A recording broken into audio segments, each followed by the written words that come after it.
When I was 9 years old, I had a rare case of Lyme disease.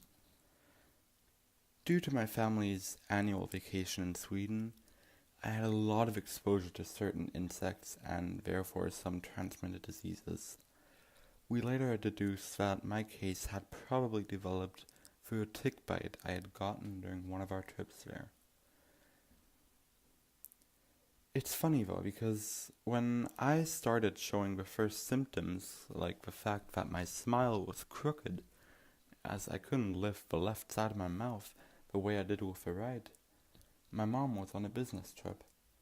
Therefore, only my dad and brother were at home, and, well, they simply decided that it was just weird, but that it would pass. However, when my mom returned from her business trip, she immediately fell into panic mode and took me straight to the doctor. Now, I might add that at the time, I still lived in Morocco, and as you can imagine, the medical institutions there were not as developed as here in Germany. Therefore, they just gave us the name of some random disease and some standard medications and said it would be fine. Luckily, my mom did not believe them at all and made a few calls to her firm and asked their doctors what they thought. The next day, we flew straight to Frankfurt to get me an examination.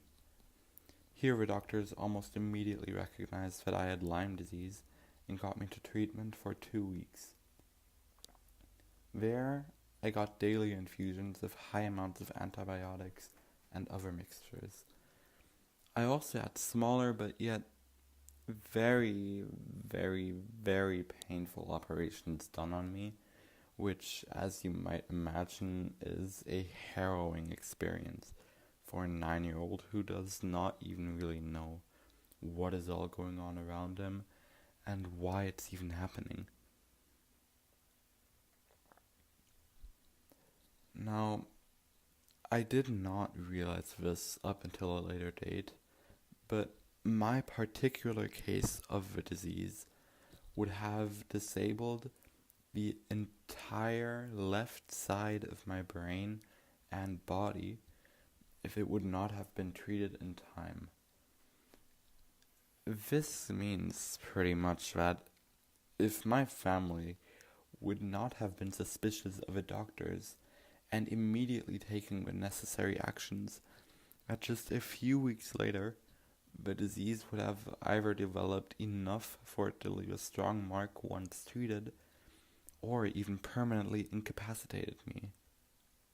Now, whenever I think back to this time, I can't help but notice just how incredibly lucky I had been, since if it would not have been for the actions we took, I would probably be sitting in a wheelchair right now, unable to form even a basic sentence or thought. And, well, here's hoping that I shall keep on being lucky.